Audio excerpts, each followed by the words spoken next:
Hey, how's it going, guys? Back with one more community support video for this week. I got three more contests once again. So in this video, I will chronicle One-Legged Books. It's just a new YouTuber I've discovered actually today through my next person, Metarog. So I'm going to do a contest entry for Metarog as well. And then I will start off with SpideyFan. So SpideyFan, as you guys know, he's celebrating 600 subs, phenomenal books, awesome YouTube channel.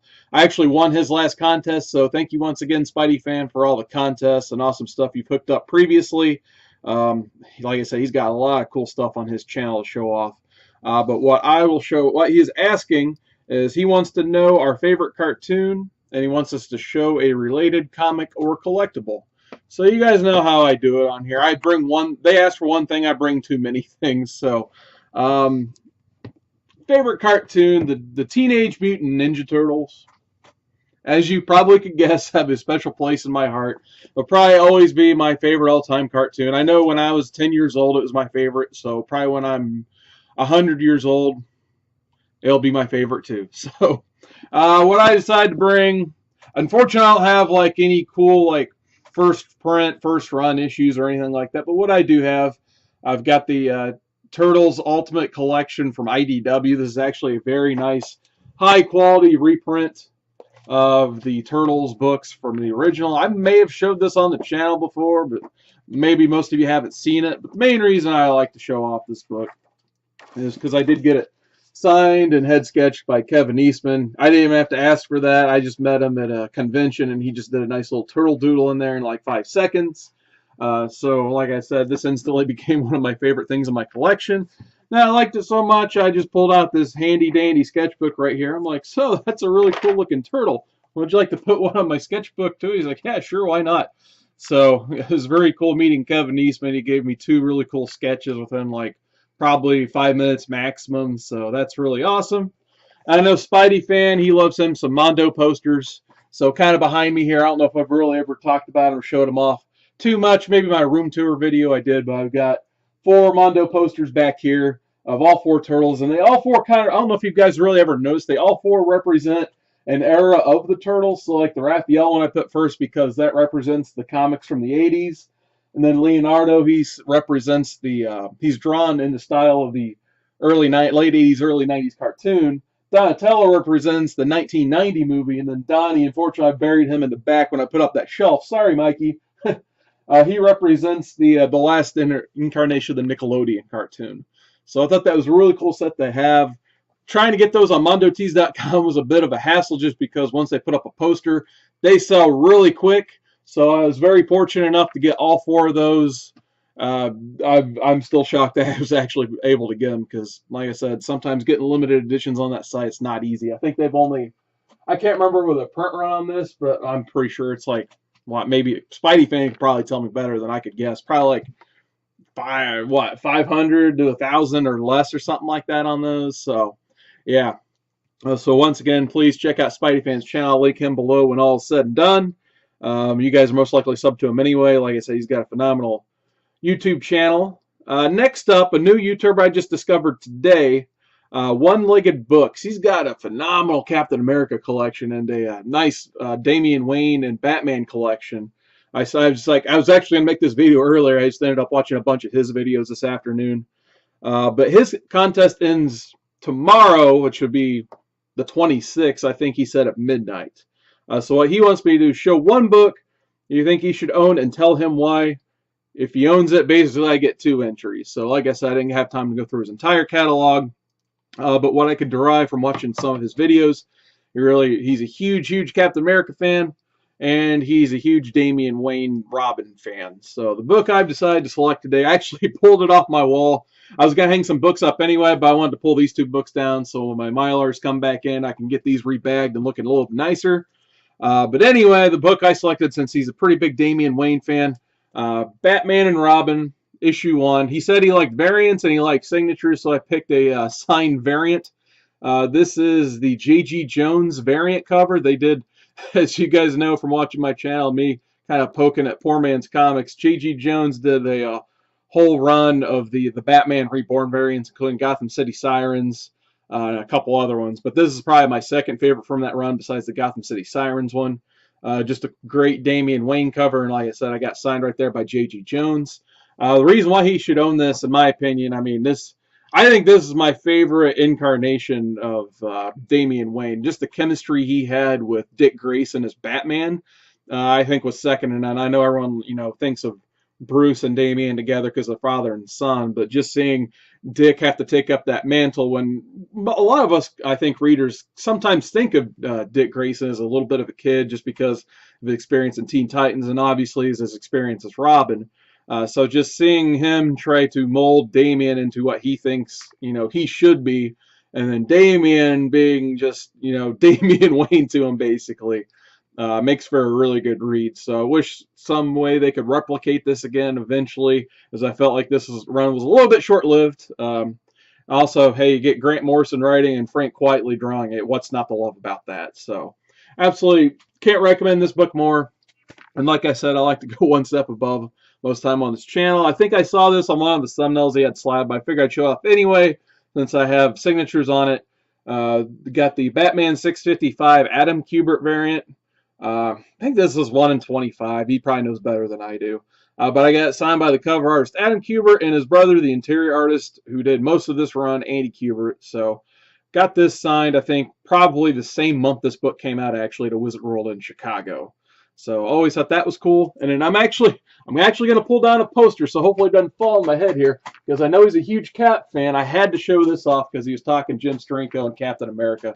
So this is, sorry for that glare there. That looks a little better. This is the Spirit of America. I bought this off Jim Steranko about 3 years ago at a convention. He actually was selling a bunch of these. So if Steranko, I think he's still doing the convention tour. If you see him go to a convention near you, he's got a long line. He likes to talk a lot, but that's all cool. But at one point in time, he was selling these at his table. And he actually, it's a very heavy, canvas poster, too. So it's not anything cheap or anything like that. And because of that, he only wanted to sign it in pencil. So he just signed it to me, Keep America Safe, Steranko. So I thought that was pretty cool. Even personalized these. So there we go. Some Jim Steranko Cap for you, One-Legged Books. Figured you'd enjoy that if you don't have that on your collection already. So I definitely recommend these if you see them for about 40 bucks or less. I think that's what I paid for it because, Steranko likes to charge for signatures. By the time you sign that, it's 40 bucks. I'm like, 40 bucks, I'll pay that all day for that. All right, so once again, he is celebrating, I think, 142. Sorry, I forgot to type that in there. I think it's 142 subs was this contest. So if you guys want to get in on that, you have pretty much the rest of this weekend, I think, and then it's all over. And then the last contest, which I had to pull a bunch of books for and had to do a lot of thinking about, was Metarog. Metarog, big fan of his channel, one of the most knowledgeable guys in all of YouTube land out there. He is celebrating 1 year anniversary on YouTube. I couldn't tell if it was his 1 year anniversary on YouTube or his wedding anniversary. And then there's a subscriber milestone. But nonetheless, he's got a phenomenal channel. He's running a contest. Runs till September 9th, I believe. I don't know if he might have extended that recently or not. But that's what I had typed in here. First off, he wanted me to sub up one person who left a comment. So that's how I found out about One-Legged Books. So I've seen some other people talk about One-Legged Books, so I clicked on it from his chat, and then I got sucked into watching all of his videos today, or a lot of them, I should say. And what Metarog wants is he wants me to put together a comic dream team and kind of come up with a book, antagonist, all that stuff. And this was a lot more difficult than I mean, not that the contest was difficult, it's just my brain made it difficult. So it was a very cool idea for a contest. So I'll just go down these things one by one. So the cover artist, which I don't even think I brought anything. Dang it. But anyway, the cover artist I was going to select was Bill Sienkiewicz. He did some phenomenal covers on New Mutants back in the day. Just like when you see his covers, you almost have to grab them out of, the bins and stuff wherever you see him at. I love his run with the starting with Demon Bear all the way up through Legion on New Mutants. Some great covers there. So I think right there that would just prove a statement. Like, you gotta buy that book if you see it. Especially like most of these creators I picked are like 80s people in their prime. So I know Sienkiewicz, he's had some good covers lately, and he's had some stinkers lately. So I'm thinking 80s Bill Sienkiewicz here as my cover artist. Well, with that in mind, my writer, here's where it gets interesting. I'm like, I came up with my writer and artist team kind of early on, because it's just like, if these guys manage to be on the same page and make a book together, it would easily be the #1 selling book, like, big time. But I don't think any company could hire these two together. I don't think any company could hire these one together hardly anymore. But the writer and artist team I have selected for my book, I have picked Alan Moore and I have picked Frank Miller. So, as you guys know, Frank Miller has worked on some awesome stuff, even mainly on the writing aspect, especially with Daredevil Born Again. I got it up here, The Dark Knight Returns. What else can we say about Frank Miller?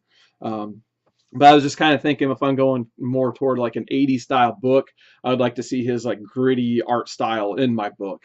Kind of like, with Wolverine, and of course, the earlier Daredevils besides Born Again, once we started getting into the Elektra stuff. And then, of course, Alan Moore, just a groundbreaking writer in the 80s. I mean, like I said, like with the rest of the list, like, I mean, you got he did Watchmen. He could have did this one, and we could have been like, man, I wish Alan Moore would write more just out of this one book alone. But I would just love to see what else Alan Moore has in the tank. And then, of course, one of my other favorite Alan Moore reads, Whatever Happened to the Man of Tomorrow, plus that annual where they're in the Fortress of Solitude, and Mongol puts that plant on him, and he has to relive like his best dream, and then he has to come to a soul-crushing reality that it's all just a dream. So could you imagine Alan Moore and Frank Miller having to work together? If they have, someone please let me know. But especially like today's standards, like if you could somehow get those guys like in their mindsets that they had in the 80s and their work ethic into a book today, it would easily be the #1 seller anywhere. Just for the extras, I tried to pick at least one of everything here. So for the inker, I put Klaus Janson, just because if I'm having Frank Miller draw it, we're probably going to need Klaus Janson to ink it. Like I said, they did good work together on Daredevil and The Dark Knight Returns. So kind of when I think Frank Miller, I kind of think Klaus Janson is the inker almost every single time too. Letter, I'm going to agree with Metarog on his like original example. You get Will Eisner, because why not? If you're picking anyone in history to letter, Eisner, come on, that was an easy one. Colorist, this is where it's got a little weird. If we're making we're still making that 80s style book, but it has to be done today on our newer style print comic books. And I think the best colorist to do that is Peter Steigerwald. He's mainly known for his stuff in Aspen, but man, that guy, he puts in the work. He's probably second to none in terms of colorist. I picked this darker this darker art book color just to show, like, because when you compare maybe like the style of Frank Miller and Klaus Janson to Peter Steigerwald, like, I think brighter colors when it comes to Steigerwald, but I think you can do like nice rainy stuff like that too. So I think if we're adapting this to today's standards, we're going to need someone like Steigerwald to make it look all nice and stuff in terms of colors. Editor, if we're picking all time, Jim Shooter. I mean, if we're talking Marvel book, Jim Shooter, he's the guy's done about everything possible, so why would you not get him at this point? So you're probably asking, what book am I thinking at this point? Yeah, there's one. I'm just kind of thinking, why not give us a good, solid X-Men title? So I just had this one laid around because I had like that nice, awesome team on it. I'm thinking more like, they're getting ready to unlaunch Uncanny X-Men soon, which, let's be honest, the X-Men have kind of not been on their A game like the last decade or so. I just picked a couple, like I picked one good read that I was kind of thinking could be similar to what I would want out of that book, and I picked X-Force. This one's from Craig Kyle and Chris Yost with Clayton Crane on the art. This was like a more gritty, grounded X team. Basically, if Cyclops needed something done under the cup that made he needed something done that maybe wouldn't be so good in humanity's eyes, he had Wolverine commissioned as part of a team of X-Force to go fix that problem undercover, under surveillance, basically. So basically the X-Men had to get dirty, so they created X-Force to do those dirty battles for them. So the book might be a little bit like this with the Frank Miller aspect of it. But the reason I kind of showed this book, and I also picked out this omnibus to show, I feel like, you know, we have had some decent X-Men titles over the last few years. The one that comes to mind recently is X-Men Red. X-Men Red's actually been pretty good. I really like having Jean Grey back. And I think Cassandra Nova has been like a really good antagonist for that book. But at the same time, it's just the way I was thinking about it earlier. It's like they're playing a game of chess with not all the pieces on the board. I mean, that book has Jean Grey, Nightcrawler, Gambit, X-23, and a few others. But I mean, that's why I'm glad this cover is available. I mean, look at this cover. I mean, you got Wolverine, Thunderbird, Colossus, Angel, Storm. Actually, I think Storm is in red now, finally. But that's just a small example of what I mean, could you imagine like Alan Moore and Frank Miller with all of the X-Men at their disposal, including Xavier? Maybe even throw Magneto on the team just to keep it interesting. I just think like I said, X-Men, they want to split up their books in the teams. Like, I would rather just see one really good quality book than 4 or 5 mundane books. But yeah, I mean, hopefully when they relaunch that book at the end of the year, it'll be good. And I think the last thing he wanted was an antagonist. I was kind of thinking, like, Magneto might be a little bit generic. I always like, I guess in wrestling terms, my tweener Magneto role where he kind of floats to the bad way, but he still, is respectful to the X-Men and Xavier because they're mutants and all that good stuff. I kind of like my Magneto right in that middle instead of just all bad or all good, because it never made sense to me when he would be a good guy one week and then next week he'd be a bad guy for some reason. I like him right in the middle. So I didn't want to pick Magneto. I was thinking more Mr. Sinister just because it seems like it's been a very long time since Mr. Sinister has had any type of spotlight on him. He hasn't even been really in a movie at all in the last, since ever. So I figured, with his, genetic tinkering background, if you throw all the X-Men in there and expose them kind of some of the newer enemies like Cassandra Nova, it could get real interesting. So that's kind of what I was thinking in terms of a cool book. So I know I would buy that book. So, but once again, congratulations, Metarog, SpideyFan, One-Legged Comic Books on your guys' success. I still have my 200 subscriber contest going if anyone's interested in doing a contest on their own. A whole stack of books down there. I'll be live hopefully Tuesday at 7:30 again. Upcoming on that. So what's going on my channel. And the last plug I have, once again, Comic Core, Fridays 10 p.m. Please sub up. We had a great show last night, but we need to get that subscriber count up on that channel so we can get a little bit more viewership and exposure. Because it's one thing if we're having fun, but we'd like to hope to spread that fun to the rest of the community. So I guess tune in, watch on the replay, tell your friends, all that good stuff. And other than that, thank you guys so much for watching. Congratulations, guys, on all the subs. Thank you for the subs you guys have been giving me back. I really appreciate it. And have a wonderful weekend.